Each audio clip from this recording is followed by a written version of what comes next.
नमस्कार दोस्तों, अगर आपने आईटीबीपी कांस्टेबल किचन सर्विस 2024 का फॉर्म भरा हुआ है तो ये वीडियो आपके लिए बहुत ही इंपॉर्टेंट होने वाली है।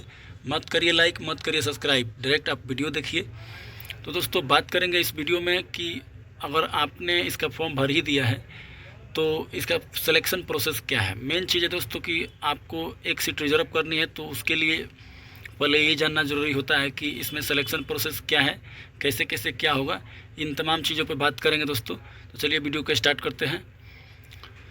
तो देखिए दोस्तों, इसमें टोटल वैकेंसी है जो दिख रहे हैं कि 819 है, और मेल कैंडिडेट के लिए इसमें 697 और फीमेल के लिए 122, यानी 122 फीमेल के लिए है। टोटल 819 है, और अपना कैटेगरी वाइज और देख सकते हैं फीमेल का भी और मेल का भी।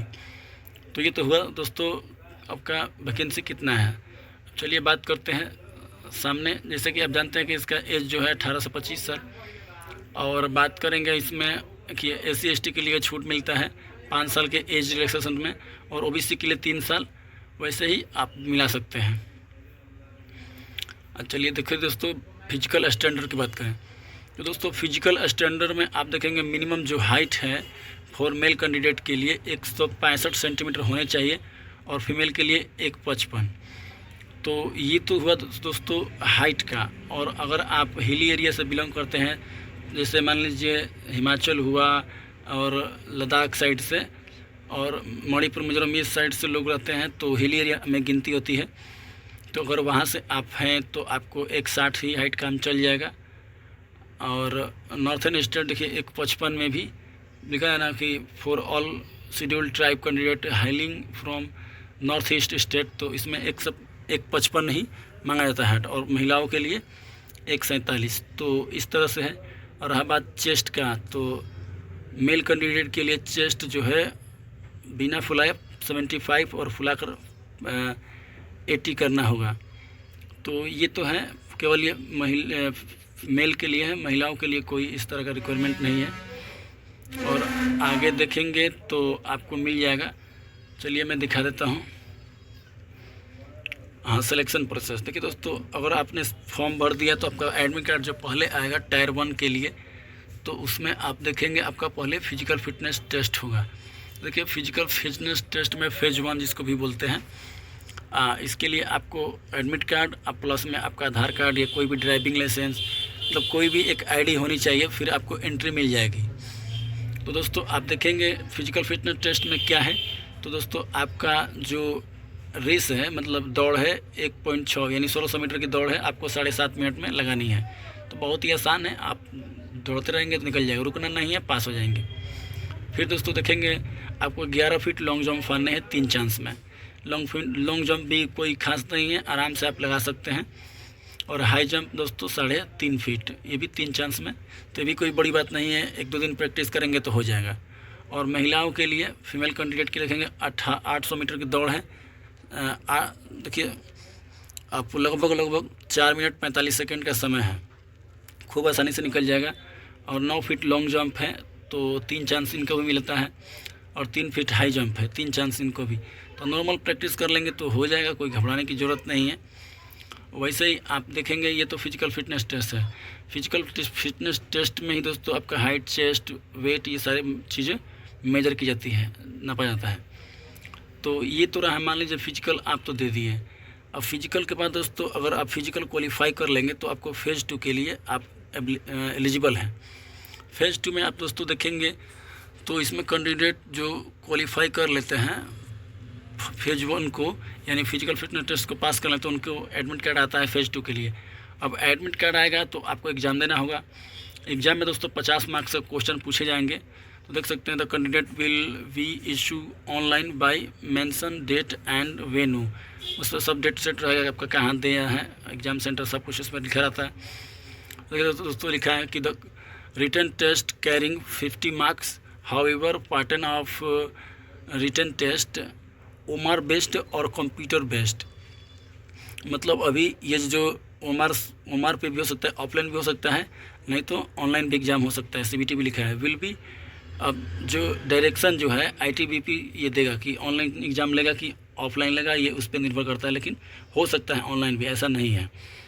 अब पैटर्न जो है क्वेश्चन पेपर का पैटर्न आप देख लीजिए, समझिए इस चीज़ को अच्छे से। 1 घंटे का आपका पेपर रहेगा। पेपर में आपको जनरल अवेयरनेस, जनरल नॉलेज से 15 क्वेश्चन आएंगे, मतलब जीके जीएस कर सकते हैं, 15 क्वेश्चन आएंगे। जनरल एलिमेंट्री मैथमेटिक्स, इससे भी 10 क्वेश्चन रहेंगे, मैथ से 10 क्वेश्चन। और एनालिटिकल एप्टीट्यूड, मतलब इसको रीजनिंग बोलते हैं, एबिलिटी। तो आप इसमें देखेंगे तो 15 क्वेश्चन इससे आएंगे, रीजनिंग से 15 क्वेश्चन। और दोस्तों मेन चीज़ है हिंदी इंग्लिश के 4 नंबर में, to test the basic knowledge of the candidate in Hindi और इंग्लिश। मतलब हिंदी इंग्लिश कोई एक को आपको अटेम्प्ट करना है। मान लीजिए आपका इंग्लिश अच्छा है तो इंग्लिश आपको अटेम्प्ट करना है, और नहीं तो हिंदी करना है, इनमें से कोई एक को। देखिए लिखा भी है note, there are 10 question of Hindi and 10 question for English each, and candidate have an option to attempt 10 question in either of the language. मतलब जो आपको अच्छा लग रहा है उसको अटेम्प्ट करिए। तो दोस्तों ये है आपका सिलेबस। अब सिलेबस में दोस्तों, अब जैसे मान लीजिए हिंदी, तो हिंदी में आपको क्या क्या पढ़ने होंगे। मान लीजिए मैं हिंदी को बता देता हूँ, जैसे इंग्लिश में भी है वैसे हिंदी में भी है। जैसे कोई कॉम्प्रिहेंसन देगा, उसके बाद आपका परिवाची शब्द, विलोम शब्द, उसके बाद मुहावरे, लोकतियाँ, उसके बाद आपका ये जो होता है ना sentence error, part error, synonym antonym, इस सब से क्वेश्चन रहते हैं दोस्तों। इसमें रीजनिंग के बेसिक क्वेश्चन रहेंगे, आराम से आप चाहें तो 15 में 15 बना सकते हैं। बहुत ही आसान क्वेश्चन देता है। मैथ में भी बहुत, मतलब समझ लीजिए ना कि 10th लेवल का एकदम मैथ देता है, बहुत आसान। और उसके बाद जीके जीएस, इसको दोस्तों आपको पढ़ना होगा। इसको आपको अगर आप थोड़ा बहुत करेंट अफेयर पढ़ते रहिए, प्लस में अपना जो जनरल नॉलेज है, जैसे मान लीजिए सामान्य ज्ञान है लूसेंट, उसको ध्यान से अच्छे से पढ़ लेंगे तो कवर हो जाएगा। बहुत सारी चीज़ें आएंगी, थोड़ा इसको कितना भी कवर कर लेंगे लेकिन फिर भी कुछ ना कुछ छूट जाता है, लेकिन फिर भी आपको अच्छे से पढ़ना है। अगर आप पढ़ लेते हैं तो इसमें आपको क्वेश्चन आने की संभावना ज़्यादा है। तो दोस्तों ये तो रहा आपका मतलब फेज़ 2, यानी आप अगर एग्ज़ाम में बैठते हैं और इसमें अच्छा ला देते हैं नंबर, तो आपको मेडिकल के लिए कॉल लेटर आ जाएगा। तो मेडिकल में आपको देखेंगे, देखिए इसमें पासिंग मार्क भी दिया है। अगर आप general, EWS and ex serviceman candidate, तो आपको 35% इसमें से नंबर लाने होंगे। अगर SC, ST, OBC, NCL candidate है तो आपको 33% मार्क्स लाने अनिवार्य हैं। दोस्तों इसमें कोई नेगेटिव मार्किंग नहीं है, विदाउट नेगेटिव मार्किंग। क्योंकि मैं इसको पढ़ रहा था इसका नोटिफिकेशन, तो कहीं भी ऐसा नेगेटिव मार्किंग से रिलेटेड कोई भी क्यूरी नहीं लिखा हुआ है। तो इसमें हमेशा 90% केस में अगर कोई भी पैरामिलिट्री के फोर्स में अगर देखेंगे, जैसे मान लीजिए इसका फॉर्म आता है, जैसे मान लीजिए CISF हुआ, CRPF हुआ, या बहुत सारे ऐसे हैं, तो इसमें माइनस मार्किंग बहुत ना के बराबर रहते हैं। तो माइनस मार्किंग इसमें नहीं है, आप सब क्वेश्चन अटेम्प्ट करना है आपको। अब देखिए दोस्तों, अब मेडिकल होगा तो मेडिकल में मेरिट लिस्ट बनेगा जो टायर 3 पे लिखा है ना, तो इसमें दोस्तों आपको मेडिकल देने होंगे। अब देखिए मेडिकल में आपको दिखा देते हैं फेज़ 4, ये जैसे आप देख रहे हैं ना दोस्तों, ये फेज़ 4, उसके बाद फेज़ 3। फेज़ 3 में यही को मेरिट लिस्ट तैयार होगा, मेरिट लिस्ट तैयार करके आपको मेडिकल के लिए बुलाया जाएगा। और फेज़ 4 में आप देखेंगे डॉक्यूमेंट वेरिफिकेशन होगा। डॉक्यूमेंट वेरिफिकेशन में जो आपने डॉक्यूमेंट को अटैच दिया होगा, जो बेसिक डिटेल भरे होंगे उसको आपको वहाँ पे फुल अप करना होगा। उसके बाद दोस्तों आपका मेरिट होगा, मेडिकल होगा। मेडिकल में आप देख सकते हैं ओनली कैंडिडेट जो क्वालिफाई किए हैं उनका डॉक्यूमेंट वेरिफिकेशन होने के बाद मेडिकल में बिठाया जाएगा। मेडिकल होने के बाद अगर किसी दोस्त को या साथी को अगर भाई मान लीजिए री मेडिकल मिलता है तो री मेडिकल भी होगा। फिर होने के बाद आपका फाइनल मेरिट आ जाएगा दोस्तों। तो फाइनल मेरिट यही सिलेक्शन प्रोसेस है इसका, ये जनरल इंस्ट्रक्शन है, आप पढ़ सकते हैं।